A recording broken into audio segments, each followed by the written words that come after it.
Olá, pessoal!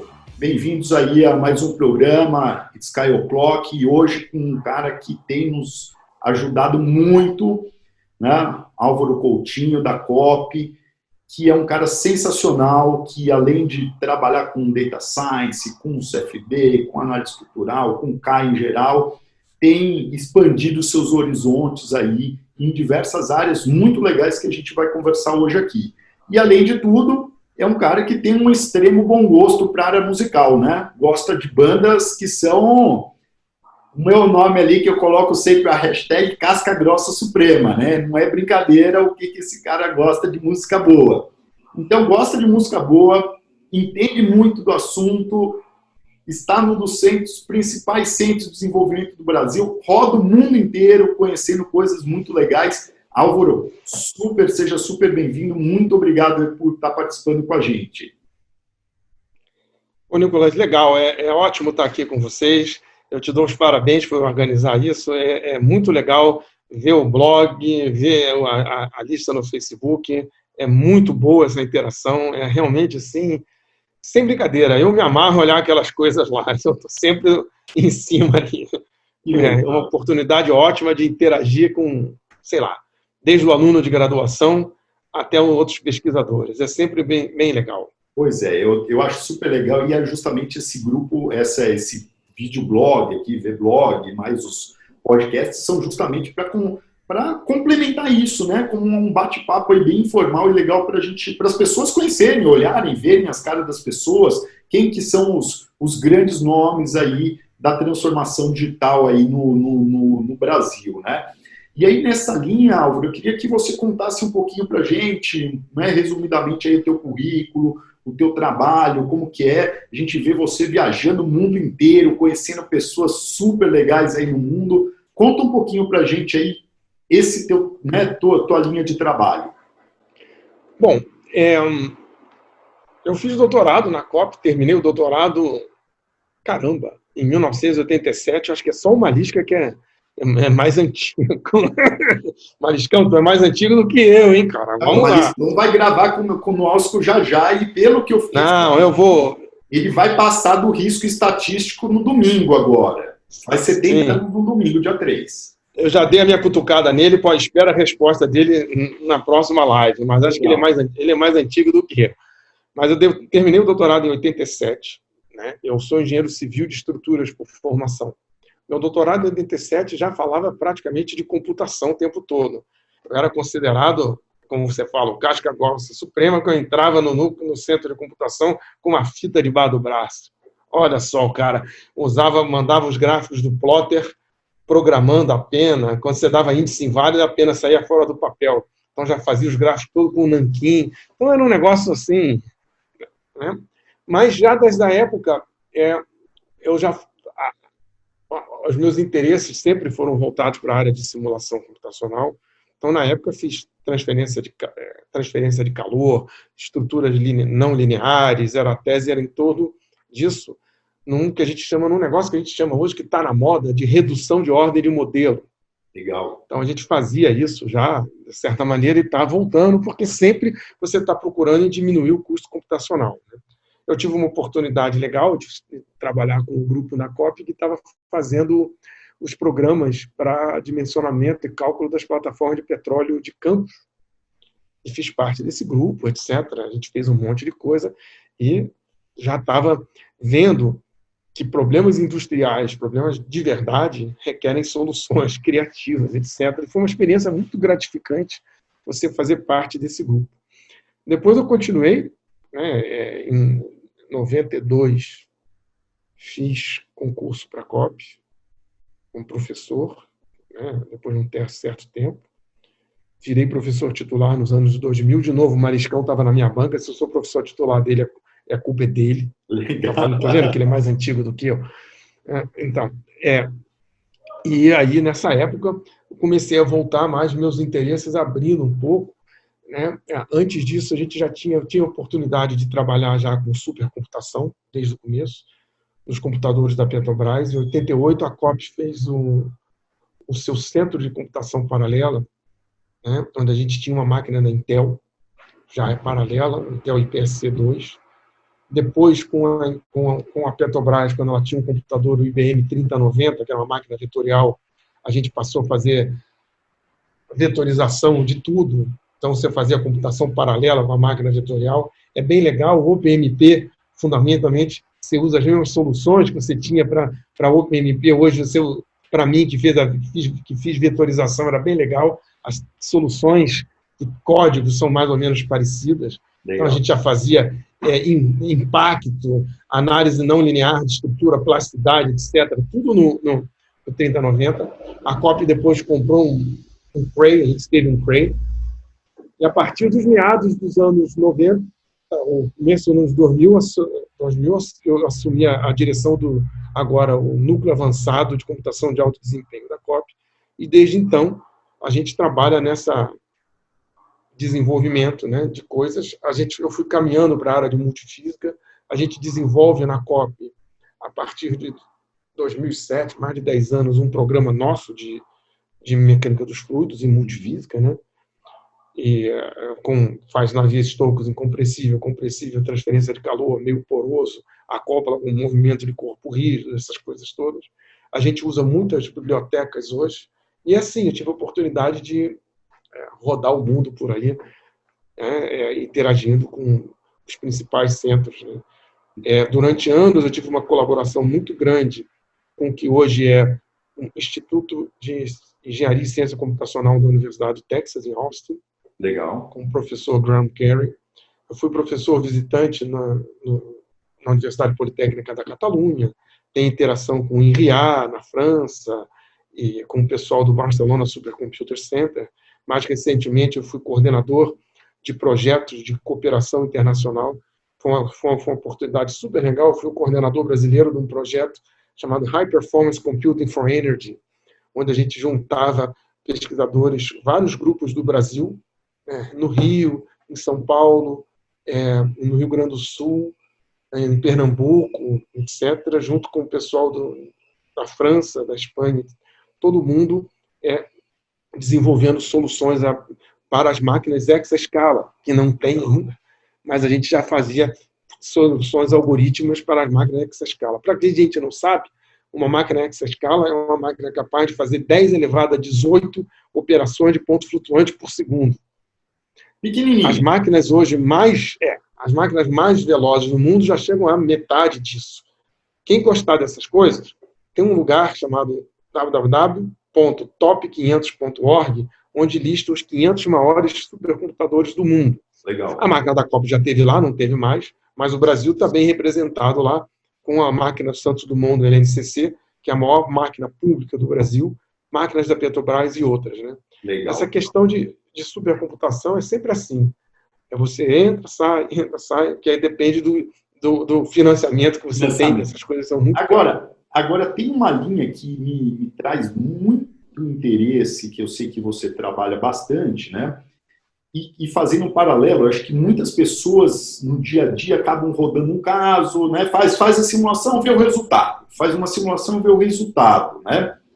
Só que muitas vezes, né, a gente acaba esquecendo que os nossos parâmetros de entrada, né, até que a gente tinha conversado aqui mesmo, um tempo atrás, que uma densidade, uma viscosidade, qualquer propriedade, ou até as suas dados que você está medindo numa condição de contorno, elas não são estáticas, né? A gente tem uma variação estatística com isso.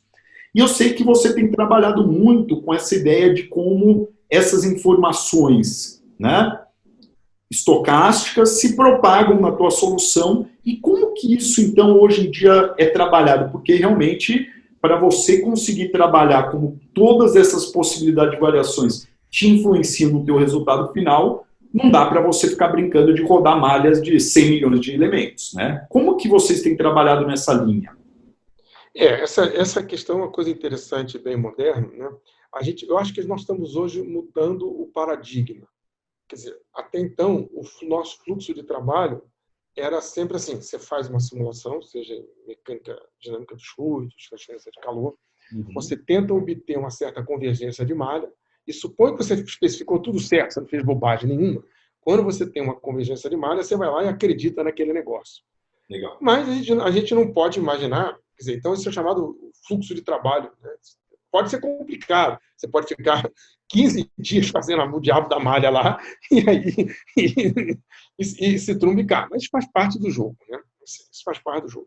Sim. Mas a gente tem agora... Né, bom, a gente como engenheiro reconhece que muitas das coisas que a gente vê, você faz uma simulação e diz assim, qual é a viscosidade? Como o Nicolas falou, quais são os meus parâmetros? Bom, quais são as minhas condições de contorno? Muitas dessas coisas você não sabe, ou você ou você for olhar, lembra das suas aulas de física experimental? A gente media a gravidade, dava mais ou menos tanto. Existe uma variação, não é nunca aquele negócio, existe uma variação estatística dessas coisas. Uhum. E muitos problemas, dependendo do que a gente chama hoje, quantidade de interesse, o que você quer? Quantidade de interesse, eu digo assim, qual é o resultado da simulação? O que você quer? Muitas vezes você calcula as velocidades todas, mas você está interessado numa tensão ou alguma coisa numa região. Então você tem que ter bem definido os seus objetivos do seu cálculo. Para essa quantidade de interesse que você tem, a gente está, às vezes, querendo saber como que as incertezas, seja nos seus dados, seja na sua geometria, como que essa incerteza tem nas suas condições de contorno, condições iniciais, elas se propagam para as suas quantidades de interesse no final. Tá certo? Então, o que a gente está trazendo, botando na nossa sopa, no nosso caldeirão lá, e mexendo? Estatística. Né? Estatística. E aí, né, o pessoal brinca, fala, não, né, o pessoal precisa de um conhecimento de matemática, de física, de engenharia, né, aqui, mas às vezes esquece desse ponto que é importante, né, que você joga bem, estatística. Eu odiava estatística na graduação. Tive que estudar estatística feito um tarado para poder começar a fazer isso. Eu não estou fazendo sozinho, estou fazendo um grupo com o pessoal da engenharia mecânica, que a gente colabora, que é do professor Fernando Rochinha, que é um cara também super. Um dia desses você tinha que dar uma entrevistada nele. Opa! Então, o Fernando Rochinha, que é pesquisador 1A do CNPq da engenharia mecânica, que é um cara que conhece isso bem. Então, a gente se junta e juntamos um time também com o pessoal da ciência da computação, porque agora, gente, se eu colocar estatística nisso e for avaliar um conjunto de amostras, gerar um conjunto de amostras, você transforma o seu programa da simulação, digamos, um escoamento incompressível com uma malha de 100 milhões de tetraedro, você vai rodar isso 1000 vezes, 500 vezes, um conjunto de amostras significativas, sei lá, programa transiente, para gerar uma estatística desse negócio. Aí você transforma isso num problema de Big Data, que vai ter dado, vai salvar o que você quiser. Então, essas coisas todas estão se juntando. Eu posso dar exemplo prático.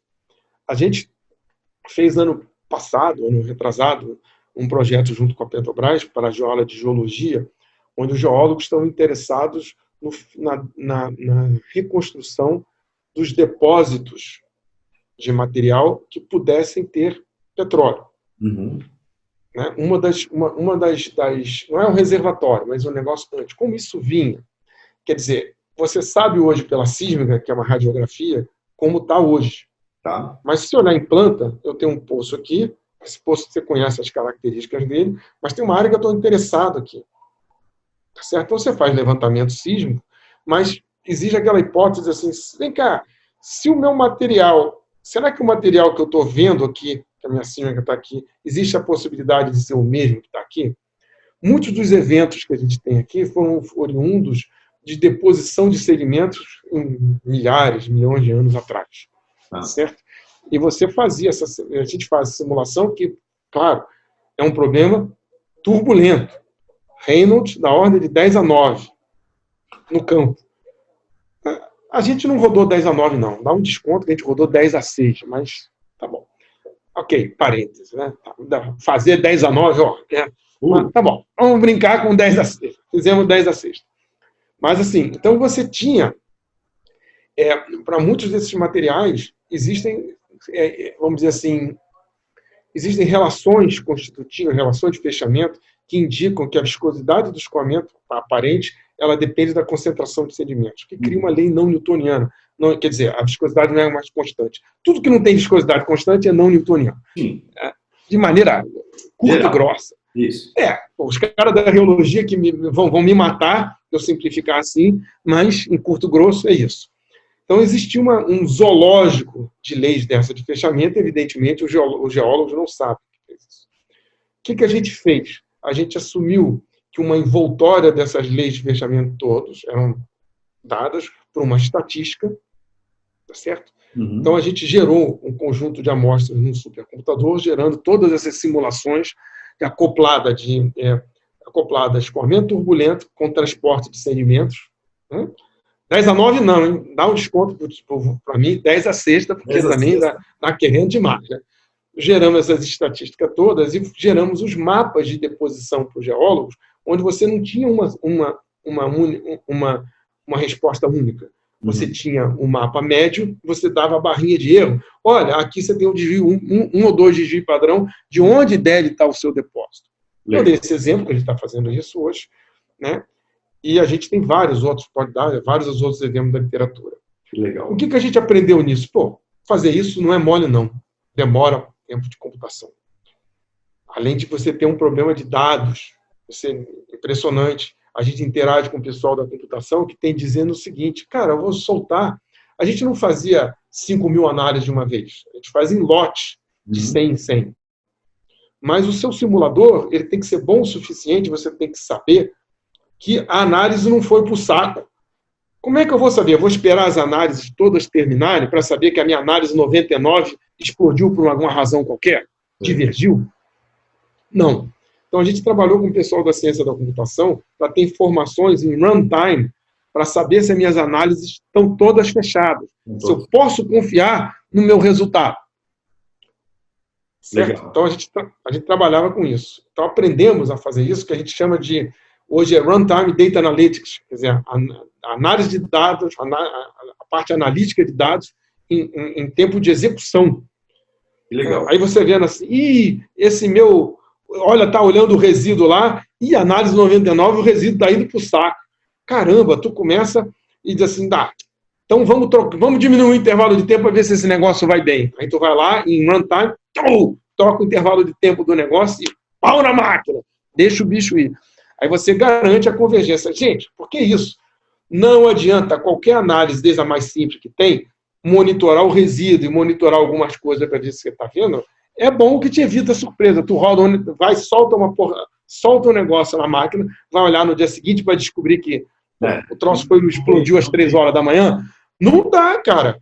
A gente conseguia ter informação, eu tinha informação no meu telefone celular. Olha o meu resíduo aqui, o meu resíduo vindo caindo ali, que tu tinha rodando 100 ao mesmo tempo, em lote de 100 no supercomputador, tomar banho, não dá tempo de... Não dá para brincar. Para a gente finalizar aqui nossa conversa, queria que você comentasse uma coisa que eu acho super interessante, super atual, para a gente fechar esse nosso bloco aqui, que é o seguinte, você me comentou e eu vi aí também algumas postagens suas sobre até a utilização desses, né, dos supercomputadores, inclusive do centro lá do NACAD com vocês, né, para simulação de processos envolvendo a área médica, a área de saúde, hoje até na área do Covid, né, 19 também.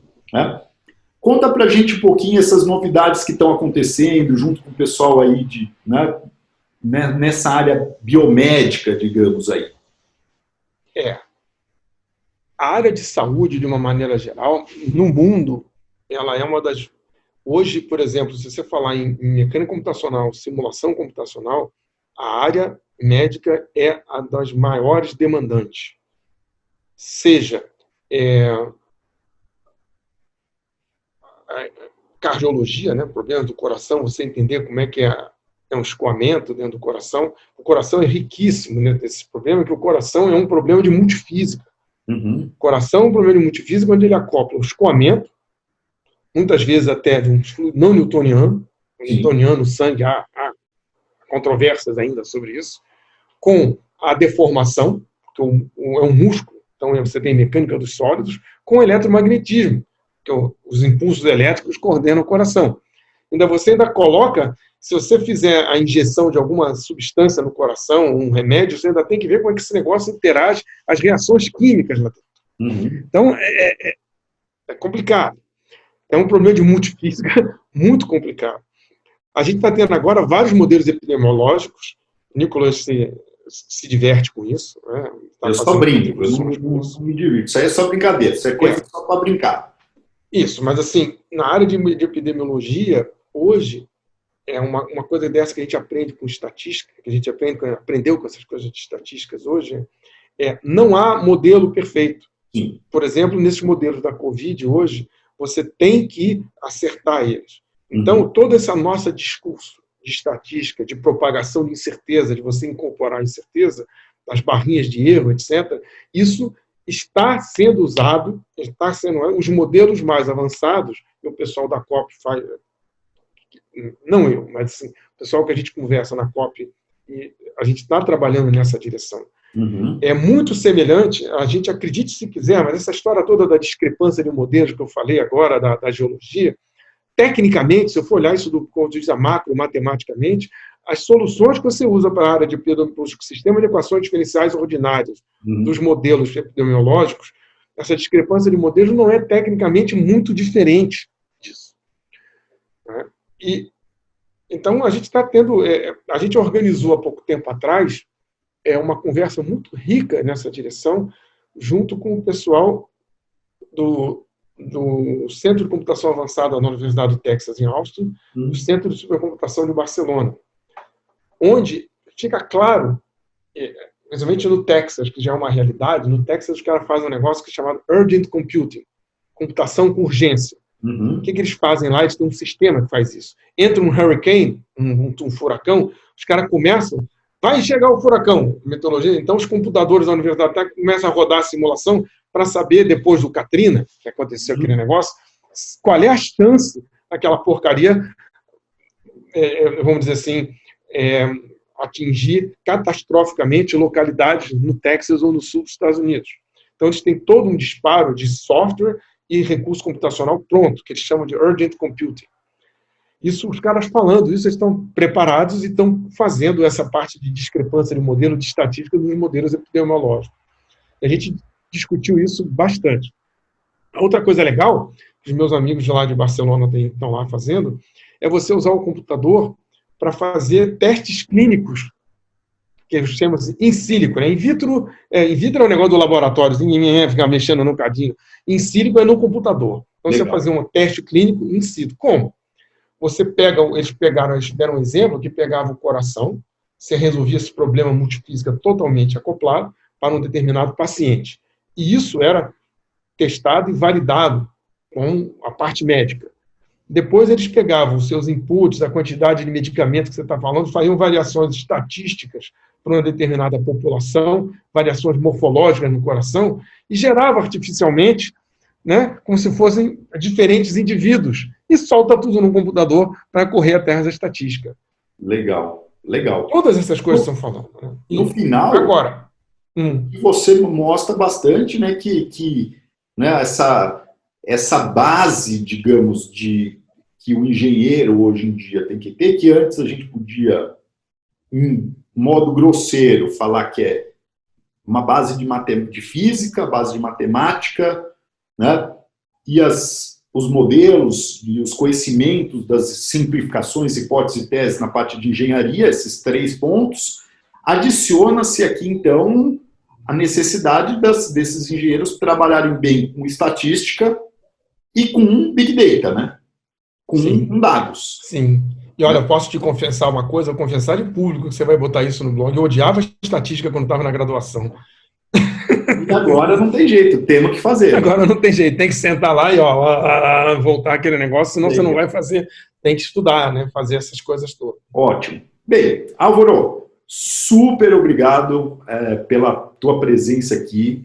Assim, a gente tem papo aqui que a gente fica dias, né? Espero a gente voltar. Como eu comentei também, tá? Já adiantando um spoiler aqui, que os outros vídeos ainda não tinham isso. Nossa ideia é, a cada um certo número de episódios, a gente chamar novamente os convidados dos episódios anteriores para fazer um bate-papo em conjunto, né? Então, com pessoas da academia, pessoal da indústria, pessoal que fornece software, e a gente fazer esse bate-papo, e aí, live, para que as pessoas também possam contribuir com as suas perguntas e questionamentos aqui. Tá joia? Álvaro, foi exatamente isso que a gente organizou e fez com... Foi exatamente isso que a gente organizou e fez com a Universidade do Texas e Barcelona. A experiência, te digo, é riquíssima. Que riquíssima. Legal. Que legal. É muito legal. Para que a gente possa crescer aqui. A gente abriu isso para quem quisesse, dentro das listas da COP e de outros, né? E hoje a gente tem um negócio no Rio chamado, a COP é a instituição líder do Centro de Inteligência Artificial e Transformação Digital do Rio de Janeiro. Uhum. A COP hoje ela tem ela é onde é a sede do Programa de Formação de Recursos Humanos para a área de tecnologia digital para óleo e gás. Então, a gente está entrando nessa coisa. Você sabe tão bem quanto eu, você faz esse trabalho, né, na região de Campinas, que é isso, a transformação digital veio para ficar e a gente está vendo isso mudando a forma que a gente está fazendo as simulações. Legal. E para o pessoal mais novo, essas coisas todas que eu estou falando pode parecer viagem, mas não é viagem não, cara. Senta, estuda, que quem faz essas coisas são vocês. A gente fica mais dizendo para onde é que o negócio vai. Mas a galera que rala mesmo é estudantada e garotada nova. Legal. Álvaro, super obrigado. Pessoal, espero que vocês tenham curtido mais essa edição do Sky O'Clock. Super legal ter vocês todos com a gente. Mandem aqui, coloquem depois todos os comentários aqui, mandem um comentário, o Álvaro vai também responder as perguntas de vocês, os questionamentos, sem dúvida nenhuma. Se tiver um monte de comentário, a gente faz mais uma versão aqui com o Álvaro Coutinho com a gente também, né? Manda ver, Álvaro. E, quando você botar isso, pode botar no final, termina com London Calling The Clash. Pode botar. Perfeito. Combinado aqui, nós vamos colocar especial. Iniciamos, eu vou mudar especialmente para você aqui. Vamos iniciar com The Who e acabar com The Clash aqui, o nosso vídeo aí dessa versão. Tá joia, pessoal? Pau na caixa e pau na máquina. Pau na máquina, exatamente. Se inscrevam no canal para continuar recebendo as novidades. Dá um likezinho aí no vídeo também se você gostou. Esperando vocês aí na próxima edição do It's Sky O'Clock. Valeu!